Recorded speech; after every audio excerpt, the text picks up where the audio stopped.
A U.S. House subcommittee discusses violent crime in Charlotte. The state's Medicaid funding deadline passes, as does Congress's deadline to avoid a federal shutdown. This is State Lines. Quality public television is made possible through the financial contributions of viewers like you, who invite you to join them in supporting PBS-NC.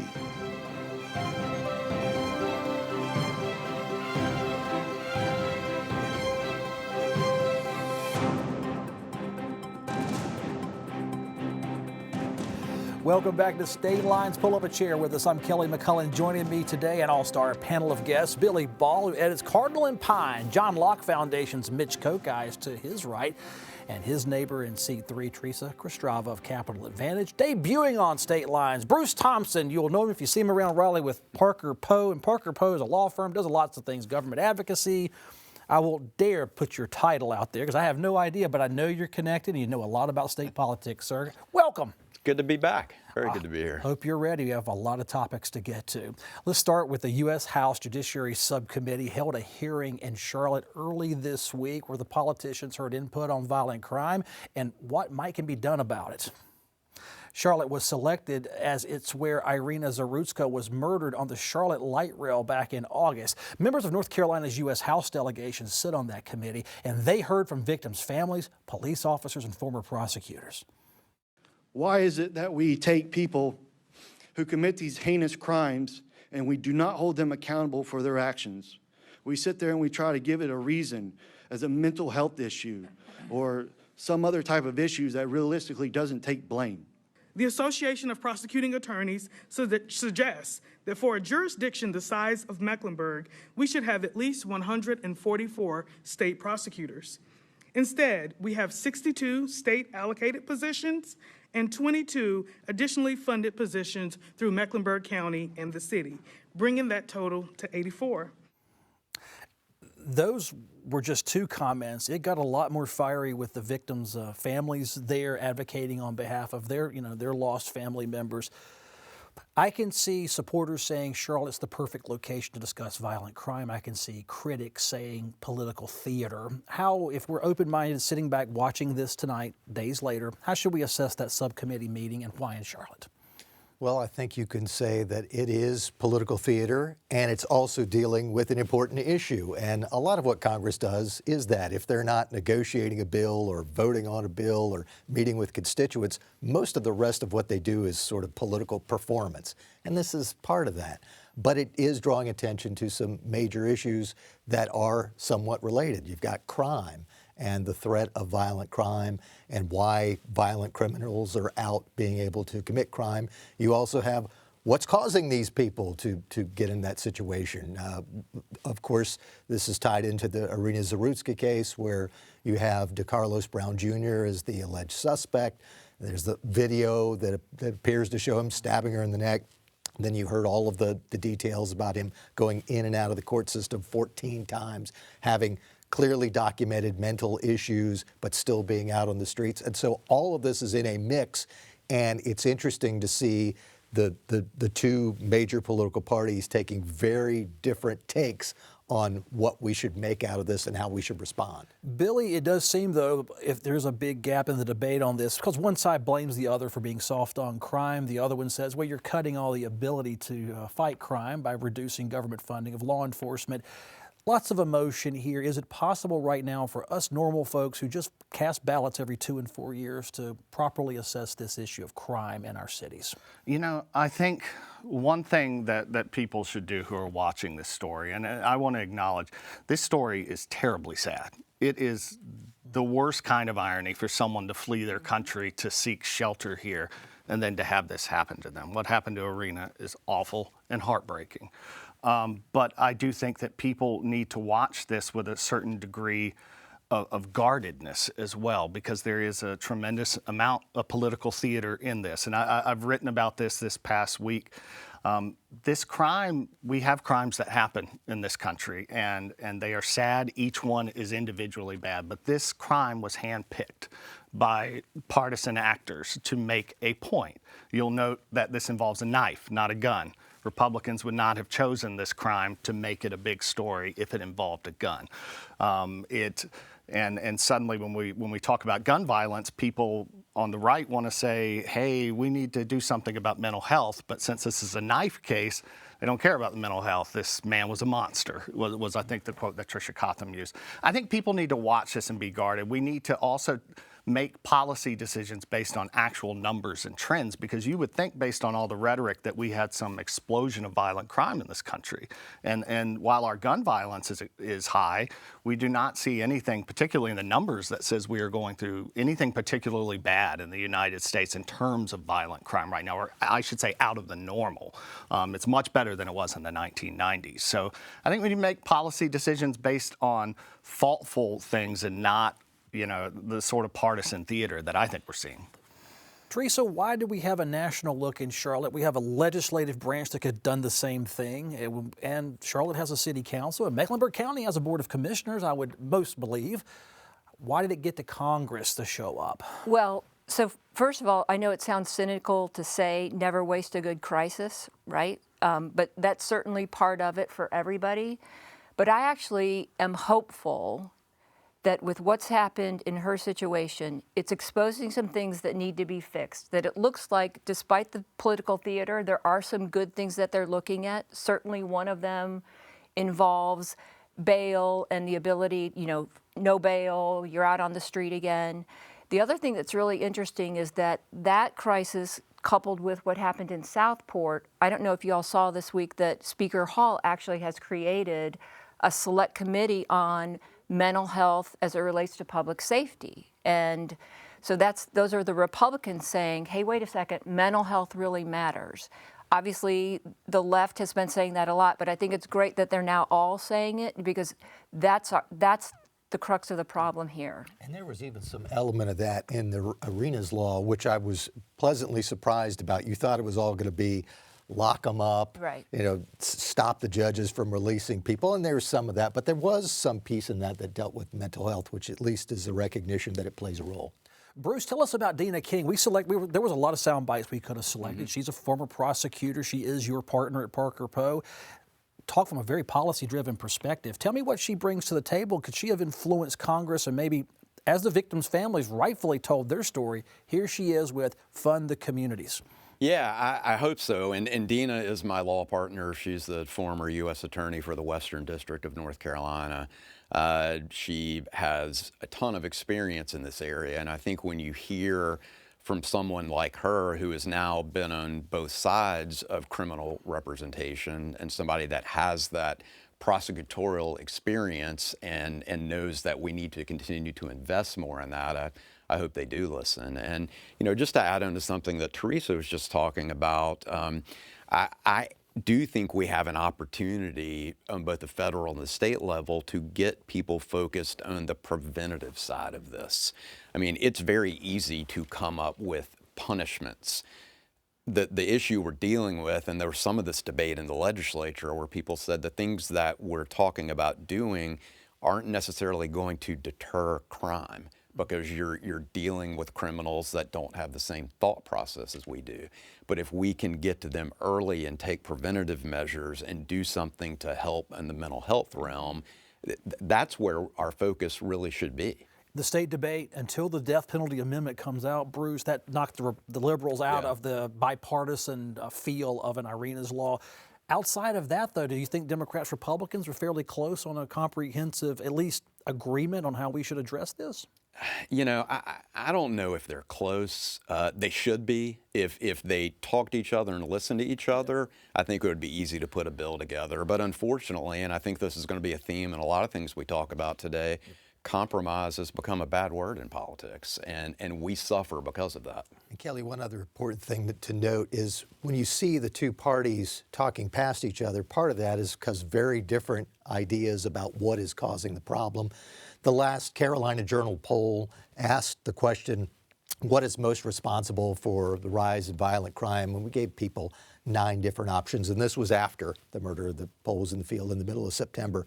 For Republicans, the top answer, 40% was light sentences or judges releasing people. Number 2 was lax prosecutors, or no, number 2 was poor parenting. Number 3 was lax prosecutors. For Democrats, the top answers were economic hardship, mental illness, and drugs. So you're seeing two very different ways of looking at what's causing the problem, which makes compromise more difficult if you don't agree on Well, it sounds why like it's no the problem. one is wrong. It's just an idea of where you're focusing your attention.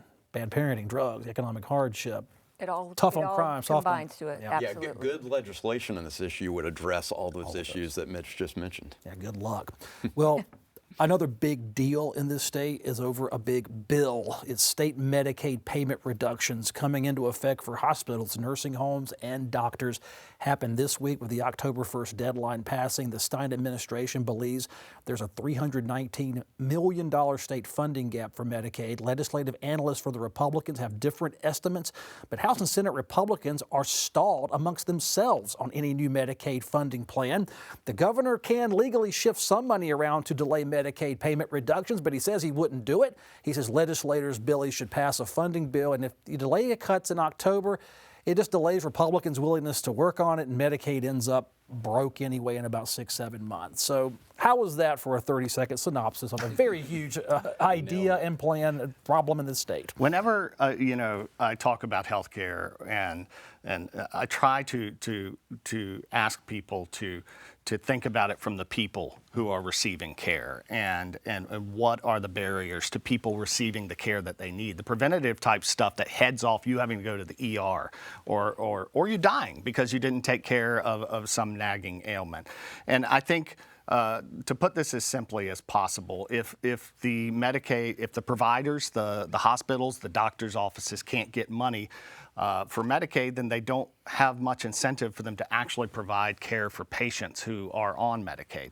So what we're going to have is we're going to see people who aren't going to get the care they need. And I also think this is an interesting case because usually we're up here and we're talking about Republicans arguing with Democrats. These are Republicans in both chambers who are having a hard time coming to an agreement about how to resolve this. There's some debate in there about a children's hospital. The House and the Senate can't get along about it, but you've got two chambers run by Republicans that right now the pressure is on them to figure it out. Theresa, Josh Stein could have maybe alleviated this or delayed the pain, and he stuck to his guns and said, no, October 1st, we're going to reduce, 3% for doctors, roughly, maybe 8 to 10% for hospitals and nursing homes. This is now, not February. Right. Well, first of all, why would he let the Republicans off the hook, right? He's the Democrat governor. This is on them for not doing their job, is his position. But secondly, if you look at that, last year they left without a budget. This year so far we don't have a budget. If I were Governor Stein, I don't know if I would believe that 6 or 8 months from now they're going to fund what we need. I mean, the reason why the Republicans are arguing between each other is because the House believes they have to change something about the tax cuts in order for us to be able to pay for things going forward. If, in fact, they walk away without a budget and there's no agreement about changes in taxes, you guys, that means the estimated revenue shortfall for next year is going to be close to $1 billion. That's why the House has decided to take a different tack than the Senate. So the problem is just going to keep getting worse if, in fact, that holds true. So I don't know what choice he had. Bruce, about Dustin Hall, his first-term House Speaker, he sure hasn't given much back to Senator Berger and I would say the more mature, more established, older, locked-in Republican caucus over there in the Senate. Yeah, I think some of that comes with the advantage of being a fairly new member and having a quick rise to be Speaker, because in working with him, it's clear the way things used to happen, that isn't how the legislature is going to operate. So he's held pretty firm on some of these issues. Do either of you work in the healthcare space? And if you do, you don't say who it is, but what are they feeling about taking if it's a doctor you represent, a 3% cut, if it's a nursing home up to 10? Well, I want to talk about that a little bit because I do represent a number of clients that are Medicaid providers, and I represent a company that owns 2 freestanding psychiatric hospitals in North Carolina. Over half of their patients are Medicaid patients. And these are the patients that both parties would agree they should get Medicaid. We should be, developing these resources for them. But they're on the higher end of the cut. They're at an 8% cut. And the frustrating thing from their standpoint is you talk to the governor and DHHS, they agree that there needs to be more money. Go talk to the Senate, they say we don't agree on the amount, but we agree there's a hole. Same thing with the House, yet the cuts are still going forward. So it's a frustration not only for the patients, but also the people that are providing those services. Too much uncertainty. Mitch, there's a line online you'll see conservatives say, they say, we voted for this, yay! They do it for PBS funding, defunding. And at the state level, I'll see the same thing. Did conservatives vote for this is this an approach, a conservative way of governing, to just work a deal as close as you can? If you don't get one, it's fine to delay? Well, on the budget issue, one of the things that hurts the House's position is that the Senate looks at the House position as worse than the status quo. They say, look, if we leave things as we are, the tax cuts that we all agreed to in the last budget that was passed move forward. What you want to do would stop those from happening. They see that as worse than the status quo, rather than both having slightly different versions of getting better than the status quo. So that hurts. But on the Medicaid issue, to me, I think the key thing coming out of the last legislative session was that it doesn't appear that the Republican leaders saw this as much of a crisis as the Stein administration did. If they had, they would have come up with a deal. The Senate wouldn't have put the Children's Hospital in there, which they knew the House didn't want. They would have said, okay, we won't give the Stein administration all the money they want, but here's the amount that they will put in, and we can come back later if we need to give them more. They just didn't see it as much of a crisis. I'm sorry. Go ahead. I want to make one point about the tax cuts, right? So you're right. Both chambers agreed to the tax cuts X number of years ago, right? What they didn't do, though, is trigger those tax cuts that are based upon inflation. There's no room for inflation in that situation. But you know what they did tie to inflation? How much money you can give them every single year. Literally. So it goes up every single year. I think it's now $6,400, and because it's tied to inflation. But the state budget and the tax cuts are not tied to inflation. And if you think about it, you guys, it makes a lot of sense. So the cost gets higher, the revenue it can't follow with all this Correct. inflation. Absolutely. Billy. Yeah. And I think it's important that we frame this properly too. And there's a big national context with Medicaid and the one big beautiful bill that passed at the federal level this year that passed down a lot of Medicaid cuts. There's a lot of uncertainty about how we provide health care for people who can't afford it. And some people think, oh, we're just talking about super poor people. No, we're talking about working people who cannot afford basic health care. So I think at the end of the day, what the average North Carolinian sitting at home thinks is, I don't really care how you work out these disagreements. Like, does it make it harder or easier for me to see a doctor? And stuff like this makes it harder. And you're looking down the road. This isn't one big, beautiful bill. This is a state problem. This is the state challenge of them reaching an agreement. People may blame that federal legislation, but experts have told me straight, no, this is the state in disagreement. And you have to wonder whether this issue would be very different if Medicaid expansion had been in place for several years. We were kind of used to it. And so they said, okay, we have to deal with this, rather than it being relatively new, and a lot of Republicans still not liking the idea of Medicaid expansion and just not wanting to have to deal with it. Well, October 1st also triggered a federal government shutdown. Congress stalled on passing at least a continuing resolution up in D.C. Federal employees, military personnel, not getting paid during the shutdown, though a deal would likely give them back pay. Democrats want affordable care subsidies reinstated on health insurance. Senate Democrats do have the filibuster in place. President Trump says a shutdown could allow his administration to conduct large-scale employment changes, layoffs through the federal government. Here's Congress. 1,000 small businesses in Mecklenburg County will see small business loans pause, threatening their ability to stay open. They're going to become uninsured, and that's going to raise health care costs for everyone. Simply put, North Carolinians can't afford for Congress not to act.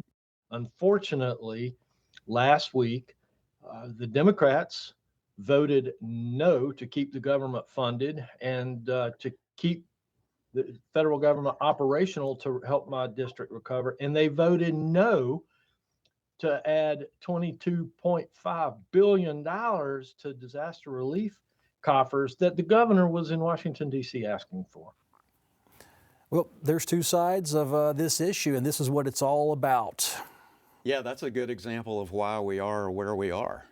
these two sides that are so far apart. You know, one of the interesting things, I thought about this morning, the sticking issue for Democrats are the subsidies for the marketplace policies. That is an issue that vulnerable Republicans want to see get through. I mean, there are Republicans in the U.S. House telling the Speaker, we've got to do this or I'm going to lose my seat. Take this to North Carolina. Are there any vulnerable Republicans in North Carolina's U.S. House delegation? No. Haven't you seen the map? I've got to stay true to this concept of state lines. Yes, I'm going to keep it. yes. But to your point, I mean, it's it makes people. Does it make you more willing to deal when you know you've got it made if you just survive your primary? It should, and you know there are conversations that are going on, especially on the Senate side, about coming up with a way to do this and to get the Democrats on board. But I think the big issue is that the leaders in the House and the Senate are not having those conversations, and I don't know that our delegation is having those conversations. Theresa, we have a large military presence that is operating at an emergency level to some degree. I'm sure it's not shut down at Fort Bragg. And you also have a lot of federal employees in the Triangle, Charlotte, and all these other areas. What does this shutdown mean now? Or is this what's going on in general, just one more layer of complexity? Well, first of all, I think that it's no one in the United States can look at this and say, oh, yeah, shutting down our government is a good idea, right? I think that people are tired of dysfunction. They're tired of electing these people who are making promises and then they can't even do the basic things, right? Get a budget. You know, how hard could this really be? And it's not just a cost to the people who have lost their jobs and might not get a paycheck or aren't going to get a paycheck and can't take care of things. But I think it's eroding the fabric of our society and what we think we are as a country and how we're going to continue to make it, right? Because we've broken promises to people. There's a different twist in it this time, though, and it's Donald Trump. Because usually what happens is during a shutdown, everybody hunkers down, you eventually get a deal, you reinstate back pay, make people whole. Trump sees this as an opportunity. I mean, first of all, Congress isn't doing anything to slow him down, even when they're in session. But you know, now that we have a shutdown, he sees it as an opportunity to wipe out full slates of agencies. And I don't know that there's an answer to that. So that's the riskiest thing, I think, from the Democratic standpoint in terms of this shutdown, is Trump is reveling in this. Yeah, there's certainly a large part of the Trump base that would say, keep them shut down, don't ever let them open again. Right. Yeah, and I think we should mention as well that, you know, we're talking about Affordable Care Act subsidies, something that a lot of North Carolinians rely on to get their health care, a lot of Americans across this country. This is something that's very popular. So people want to see their subsidies. They want to be able to have access to their health care. Despite all the critiques of the Affordable Care Act some years ago, this is a very popular thing. But what we're seeing is I think people are making calculations in D.C. based off of who's going to get blamed for this instead of who's going to be hurt by this. And I think a lot of people are going to be hurt by this, and the people at home are just going to say, work it out, figure it out. We'll defer over the weekend to the fine folks in cable news. Pick your choice to keep you nice and outraged, I guess. Let's move on, where some Republican leaders in our state, Theresa, are being very tempted to redraw North Carolina's congressional districts ahead of the 26 midterm elections. Rumors leaked a couple of weeks ago that Senate President Phil Berger would fight for redistricting if Donald Trump would endorse his state Senate campaign. Berger says that's false, but California's effort to draw Republicans out of Congress might need an answer from our Tar Heel state. Governor Stein, Theresa, says the idea is ridiculous. It just creates this atmosphere where your congressional maps will get redrawn based on what the polls show a couple of years out. So just changing the rules about every 2 years to redistrict to supposedly keep a Republican majority. Stein right on that? Well, I actually have a different perspective on all of this, and I think that Senator Berger just did a major mic drop because he is in a hard-fought primary, and he now has it out to the state and his constituents that President Trump wants to endorse me. And so he doesn't need to do another thing because now that's what's out there. So he's done as far as I'm concerned. I don't actually see that there's going to be redistricting to maybe redraw that one seat that Don Davis is currently in. I think he has accomplished what he needed to accomplish. And it runs a risk because, you ask if there are any vulnerable Republicans, that there aren't. There's only, frankly, one competitive district anymore in our In the state. East, Don Davis. In the East. And if you adjust that to try to make it a Republican seat, then the adjoining districts, you're going to have to take some Republican votes out of there. Maybe you create something that becomes vulnerable. So I think they all have to be careful. And I think, everybody points, somebody points to California, then California points to Texas. Where does it all end? Mitch, I was reminded you need the House of Representatives if you're going to redistrict anything. You still need, not just Phil Berger can do it alone. Well, that's right. And the thing is the juice worth the squeeze if you could only get one more seat out of it? I don't think anyone's really going to look at this and say it makes sense, especially since you still have legal action dealing with all of these cases. Do you want to have another court case? Because every time they draw a map, they're going to get sued. 10 seconds, Billy. We're out of time. We're looking at a gerrymandering arms race because we haven't seen the courts in North Carolina or at the U.S. Supreme Court actually do something about gerrymandering. So this is going to keep happening until we take this option away. Keep writing. Thank you, panel, so much. Thank you most of all for watching us. Email your thoughts and opinions to statelines@pbsnc.org. I'm Kelly McCullen. Thank you for watching. I'll see you next time. Quality public television is made possible through the financial contributions of viewers like you, who invite you to join them in supporting PBSNC.